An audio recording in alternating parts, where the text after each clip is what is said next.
My name is Wanjiku Muturi. I'm a member of County Assembly of Kiambu, and I am youth, and I would want to applaud that the world is celebrating women on this beautiful day. And I would want to encourage women that we have come from so far, and so we should not give up on the challenges we're going through.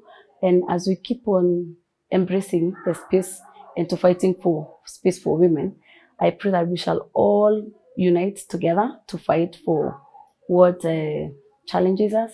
And I pray that women will unite so that we can be able to achieve our agenda as women.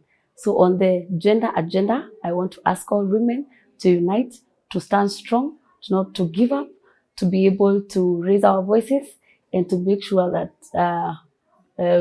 we stand in the gap and to know that our voices matter. Happy International Women's Day.